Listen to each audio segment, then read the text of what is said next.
Would you like to get updated with the latest episode of AnimeKouhai Tensura spoiler series? Support the channel and get access to both Tensura and solo leveling episodes, totaling 5 episodes each week from Monday to Friday. Check out her Patreon page if you get a chance. What's up guys, welcome to AnimeKouhai. If you'd like to help me out, please hit the like button and subscribe to my channel. It all began with Kornu's grave mistake. The unimaginable loss of the army was a colossal blow. The underworld gate leading to the mysterious realm had been sealed shut, with many details still shrouded in mystery. The next jolt came with Velgrind's unexpected return. Having been exiled to the far reaches of the world, Velgrind was meant to vanish into the realms beyond. Yet, she defied the odds by resurfacing in the Cardinal world and, to Feldway's shock, had completely obliterated Kornu. It was an inconceivable turn of events. Despite his reluctance, Feldway had to come to terms with the grim reality. This led him to concoct a meticulous plan to handle every possible scenario. And yet, things had spiraled out of control. Not only had Yuuki, whom he believed was under his complete sway, broken free, but even Kigali, who had been bestowed with an angelic skill, had regained her senses. What on earth did you do? How did you manage to escape the Regalia Dominion? Feldway demanded of Yuuki, his voice laden with an undercurrent of dread. Though he didn't really expect a response, Yuuki, wearing a smirk, retorted provocatively. It's quite simple, really. I'm a genius. And I sensed that this Regalia Dominion business was perilous, so I swapped it out with the peculiar will growing inside me. A peculiar will, you say? Indeed. Could it possibly be the ego of the ultimate skill, greedy King Mammon, that I had acquired? The greed instinct from Mariabelle was a bit unsettling, so I was wary of it. Despite frequently utilizing the greedy King Mammon, Yuki's wariness of it revealed his cautious nature, a characteristic that defined him as Yuuki. It was quite a challenge for me, he explained. I carefully observed the manipulative power of the greedy King Mammon and finally deciphered its workings. It took longer than I anticipated, but I managed to crack it when things were most tense, so please bear with me. He cheekily winked at Laplace and the rest of the group. This was all part of his plan. While being under manipulation, Yuuki strategized and concluded that he couldn't defeat Feldway at present. However, he was optimistic about the future. He believed that with continued growth, he could potentially rival Feldway one day.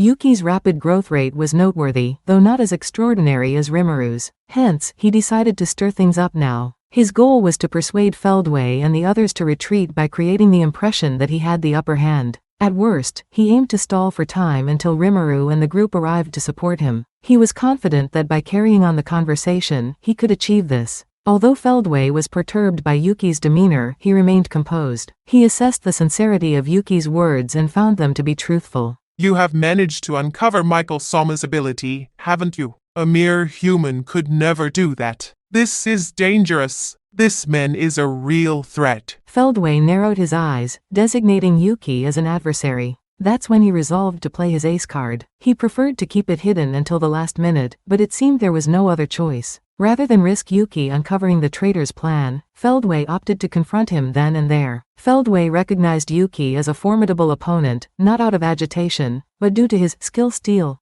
ability derived from the greedy King Mammon. Leaving this unchecked could jeopardize not just Leon, but also the other members under Michael's control. With the ultimate dominion engaged, the trust among them was compromised. Despite the slim chance, Feldway deemed it an unacceptable risk. Yuuki-sama is truly impressive. Well, I try my best. Our boss is unbeatable. You're impossible to bring down. Actually, I wouldn't go that far. Indeed, it feels like victory is within reach now. I may not fully grasp the situation, but I believe we have the upper hand. Perhaps overstating it, but we do have some breathing room now. Feldway cast a withering glare at Yuki's group. Hey, can you also steal Leon-kun's abilities? Sylvia and Leon, engrossed in their sword fighting, paused momentarily to create some distance between them. Seizing the chance, Sylvia turned to Yuuki with a question. Despite the lack of formalities, Yuuki responded with a warm smile. Sorry, not right now. I can't afford to take. Ah, that's a shame. I will let you handle it then. But don't expect me to lend a hand, okay? Got it. In the meantime, keep an eye on Leon. Sure thing. I will make sure he knows I mean business, says his mentor. With those words, Sylvia dove back into her duel with Leon. Yuuki shifted his focus to Feldway, trusting in her support. The statement he made earlier about being unable to snatch away the skill held true. Not long ago, Yuuki had acquired Domination King Melchizedek from Kigali. With ongoing analysis, he couldn't risk trying to take another skill yet. Moreover, there was a distinction between personally acquired skills and bestowed ones. Since Kigali's skill was given to her, it was less secure and therefore easier to steal. Skills rooted within oneself were likely impenetrable even in Yuki's prime condition. While there was a slight possibility with the manipulated Leon, it remained unfeasible for the time being. Revealing this would only put him at a disadvantage, so Yuuki intentionally stumbled over his words. At any rate, the enemy would have reason to doubt his words. Yuuki pondered, questioning if he would trust the enemy's claims. Thus, even if he insisted he couldn't, Feldway had no option but to act as if there was a chance of losing his skills. This was Yuki's strategy of inflating his persona. The adversaries were now restricted in their movements. By prolonging the standoff, the tactical victory aim was within reach. But at that moment, Feldway's laughter rang out. Well, looks like I will have to deal with you right here. Upon hearing that ominous tone, Yuuki sensed his plan had hit a snag. Have I pushed too far? Even if things escalate, we should be able to handle it. They might not stand a chance against Feldway alone, but with 5 of them, they could confront him. Sylvia had Leon covered, leaving Yuuki and the rest to face Feldway. Yet, a grave miscalculation unfolded. Feldway's hidden ace emerged in a way that caught Yuuki completely off guard. Wake up, Jahil. Take out the kid, commanded Feldway. Yuuki was unsure of what Feldway was planning. Busy dealing with Sylvia, Leon couldn't follow the command given. If anyone were to make a move, it would have to be Feldway himself. What's going on? A slight delay would expose the outcome before a response could be provided. Well, you called for me, Feldway. I owe you a favor, but it's not cool to be treated like this all the time. After experiencing a sharp pain in his chest, Yuuki heard a voice. Coughing up blood, Yuuki glanced down at his chest and saw a grotesque arm emerging from it. Footman, why are you doing this? Kigali yelled as Footman turned to face her voice. Withdrawing his arm from Yuki's chest, Footman wore a wicked smile. And then he retorted. Be quiet, Kazalim. Why are you abandoning the name and appearance I bestowed upon you? He spoke with an unusual fluency that wasn't characteristic of Footman. And that malevolent presence had grown significantly stronger. Darn it, this is. Yuuki muttered and collapsed to his knees. As a saint, Yuuki had full control over his spiritual form, allowing him to halt the blood flow at will, but the damage he sustained was severe. A regular person would have perished instantly. Huh, you are still breathing, you stubborn trash. Stop getting in my way. Footman declared and kicked the barely conscious Yuuki aside. The power behind Footman's kick was strong enough to incapacitate Yuuki with one blow. Yuuki-sama. Kigali and Tyr rushed to aid Yuuki while Laplace positioned himself in front of Footman. Who do you think you are? Who am I, you ask? How ignorant must you be to not recognize the great magician standing before you? Indeed, the man was not Footman. The supposedly defeated great magician, known as Jahil. The great magician, Jahil, is that you? Focused on Leon, Sylvia kept an eye on the battlefield and reacted to the mention of the great magician. So, you are Sylvia, huh?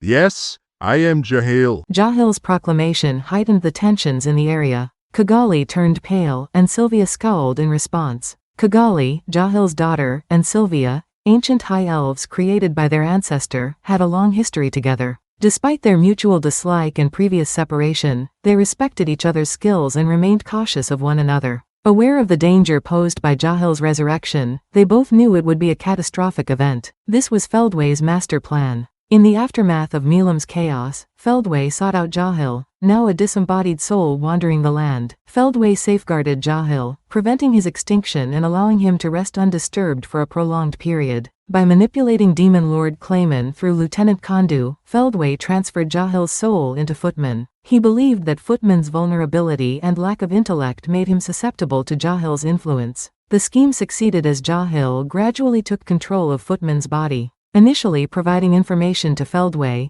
their power dynamic shifted when Jahil possessed the Seraphim, seizing complete dominance. Now, the time had arrived for Jahil to awaken at Feldway's signal. Feldway, who carefully planned the most opportune moment for Jahil's awakening, deemed that the time was ripe. Come forth, Jahil. Unleash the power bestowed upon you and eliminate them all. Dispose of those useless pawns, Feldway commanded. Empowered with the Charity King Regule relic, stripped from Michael by Velgrund, Jahil claimed it for himself as the fearsome Blaze King Agni enchantment. The day I have long awaited has come. I shall now wield this power to its fullest extent. Jahil cackled menacingly. Footman's colossal frame was consumed by flames, transforming him into a blazing emperor who obliterated everything in his path. With mastery over fire, Jahil unleashed his ferocious might. The angry mask that adorned Footman shattered and melted away, revealing a grotesque and twisted visage reflective of his inner turmoil. Footman, return to me. Kigali cried out in anguish. Her lamentations only fueled Jahil's delight.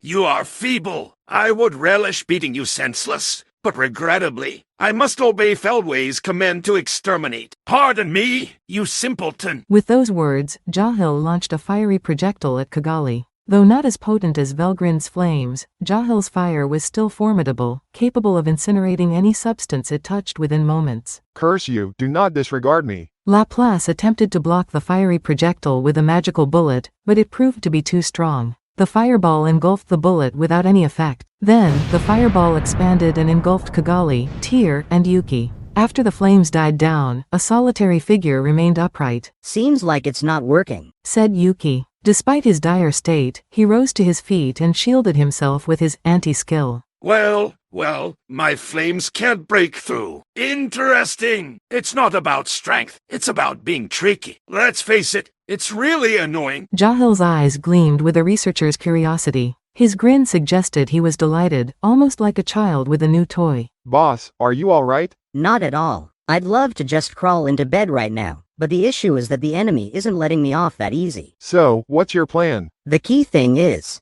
survival was paramount. He grasped that fact, yet couldn't fathom a viable strategy. As per Yuuki's analysis, Jahil's strength was 10 times that of Laplace. Yuuki himself acknowledged that he was 5 times more powerful than Jahil. From a divine standpoint, Laplace's existence value was a bit over 1 million, showcasing his exceptional strength compared to a demon lord seed. That's it for this video, guys. Thank you for always watching my videos and supporting my channel.